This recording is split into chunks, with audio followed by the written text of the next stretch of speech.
Good evening, ladies and gentlemen. My name is Dishant Pritamani, and I'm a restaurateur. Today, we will be talking about some of my key learnings in the past years that we've had with some of our successes and mostly from some of our failures. So let's get right down to it. My dream as a 28-year-old. When I first opened my bar at the age of 28, my dream was really simple.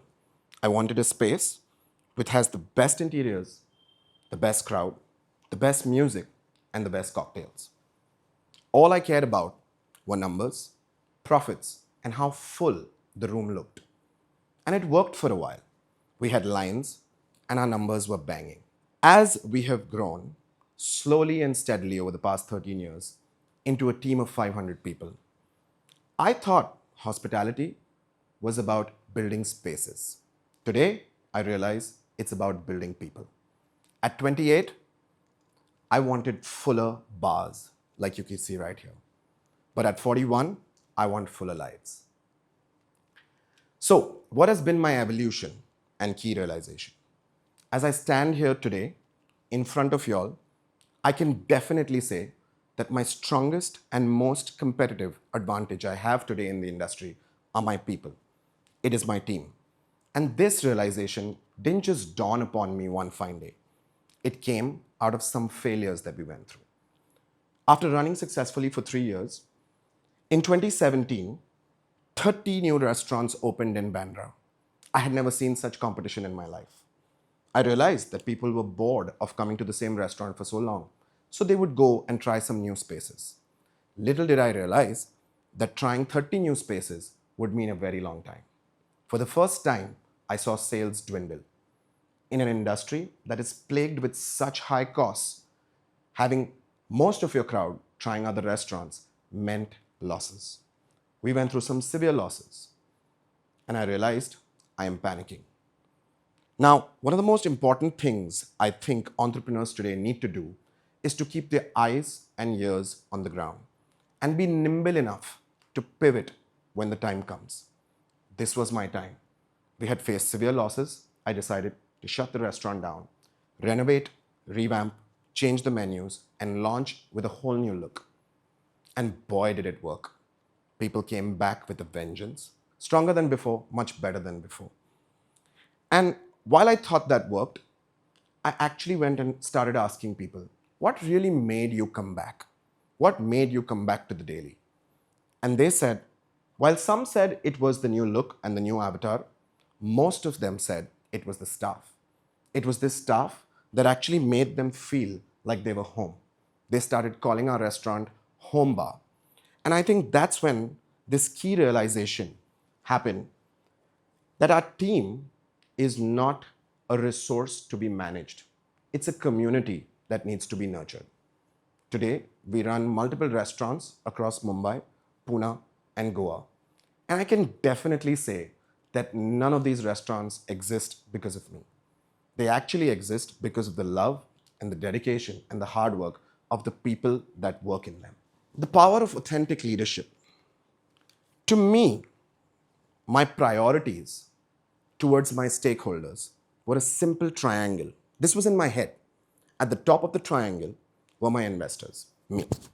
In the middle of the triangle were our guests, and the bottom of the triangle were our employees. With this new learning that it's our team that's the most important, the first thing I did was flipped this triangle in my head. Now, at the top were the employees, in the middle were the guests, and at the bottom were the investors. Such a simple, but yet such a powerful tool. When you actually wholeheartedly nurture your employees, they automatically take care of the guests, which then leads to higher sales, which automatically takes care of the investors.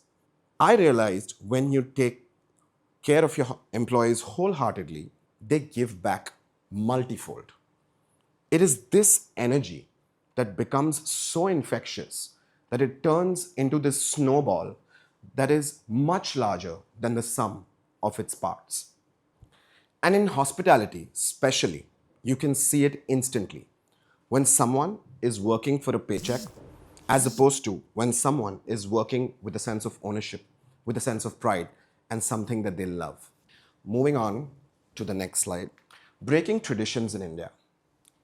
We realized that we're going to run our company with some new thumb rules. Starting with the first one, we trust wholeheartedly. I realized in India, mostly in most jobs, employees are not treated with trust and respect. Somebody is constantly watching your attendance, your timings, what you do in your free time, how long your smoke break is. And in the hospitality industry, we used to check bags of the employees before they stepped into work and then recheck their bags before they leave so that they've not stolen something.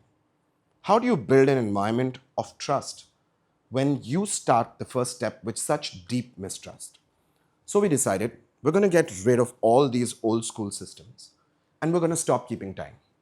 We were not parents watching our kids. We taught our team their work and we trusted them to do their job.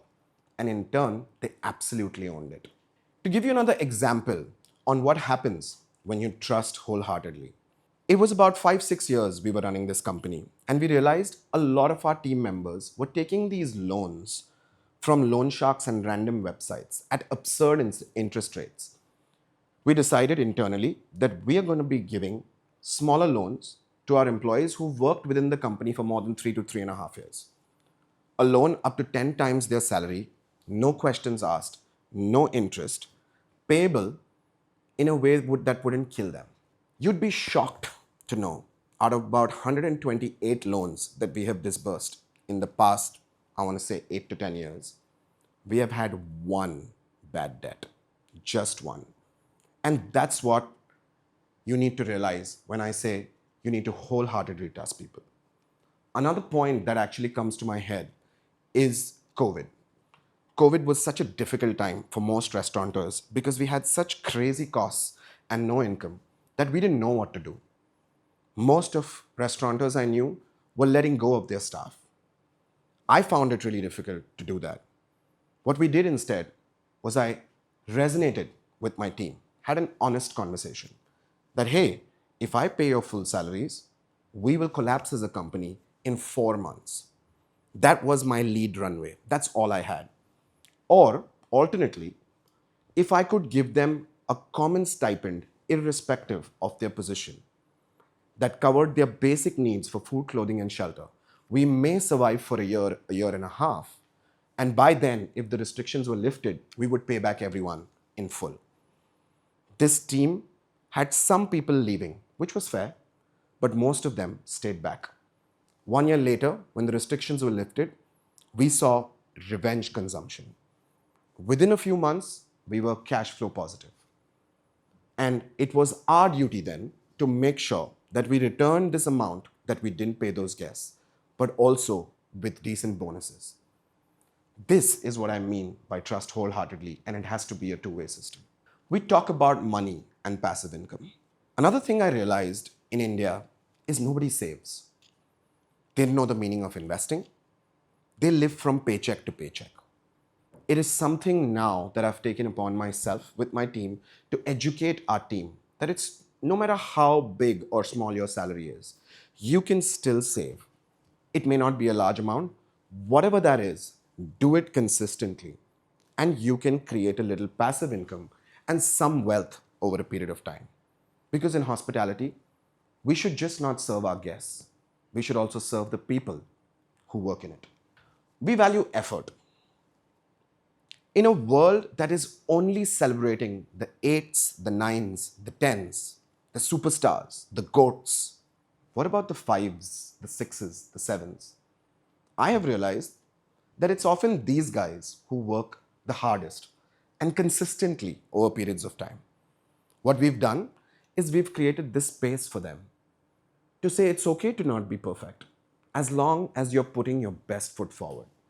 About 2 years ago, I was interviewing for a position in one of our restaurants in Goa for an assistant manager. This young, very charming guy walked in and he sat down for an interview. And in this interview, he looked at me and said, you know, I used to be a great employee and a great manager. But then I met with an accident and I hurt my head so bad that I had a concussion. It took me 6 months to recover. I have lost my confidence and I have a memory problem now. But I feel that I'll do okay here. Hiring someone for the job of an assistant manager who does not have great memory was probably a stupid thing to do. But something about him made me feel that this would work. Well, it didn't. 2 years later, he's just about 15% better from what he used to be. But what I realized over time is that if I received 10 good reviews, 2 of them would talk about how this guy called Johan had absolutely changed their dining experience by being himself. We changed his position from an assistant manager to a guest relations executive. This guy, who was a 5 on 10 assistant manager, today is a 9 on 10 guest relations expert. This is super important to me. We hug. Another important thing I absolutely believe in is the power of physical touch. I hug as often as I can. I hug my managers, I hug my employees, my bartenders, stewards, housekeeping, to the watchman at the door. You may think this is so trivial, but in a country like India, which is so classist, it can break barriers. To me, a hug is the simple yet most profound way to tell someone, hey, we're in this together. We are the same. We're equal. And what that does is it creates dignity, it creates equality, and it creates a sense of ownership. Now, just because I've said that, please don't go hugging everyone in your organization. Because while hugs can break barriers, a wrong hug with a wrong intention can actually break your career. We help people evolve. I believe that if you are successful, it is your duty to evolve your people. And by that, I don't just mean in their careers. Success should not just be judged on the basis of promotions or salary hikes. It's also about being better human beings. Someone who's more confident, more self-aware, and thriving in their situation. As leaders and entrepreneurs, we often focus on the professional aspect of it. Performances, skills, growth charts. But I think real leadership should be asking questions like, is this person a better version of themselves since they have joined our company? Can they hold their head higher in a room when they go out? Are they happier? Are they healthier? Are they a more balanced version of themselves? Because success is not a solo climb. It's a journey where you create opportunities for everybody to rise with you. And not just rise as better employees, but as better people. I had this guy, this young 20-something, who joined me in 2013, probably the end of the year. We had just started our restaurant. His name is Rohit Hegde, and he's probably sitting somewhere here in the audience. He was young, he was brash, he didn't care much. He committed some grave, deep mistakes very soon in his career. Mistakes that would lead most people or most organizations, in fact 99% of organizations, to fire that gentleman. But something in me didn't allow me to fire him. Instead, I decided to sit down with him and reason it out. I knew that I don't know anybody's past. I don't know what makes them do what they do. So I sat him down. I understood what happened. He understood what happened. And I said, I expect you to be a better version of yourself, because moving like this will get you nowhere in life. Next day onwards, it was shocking what I saw.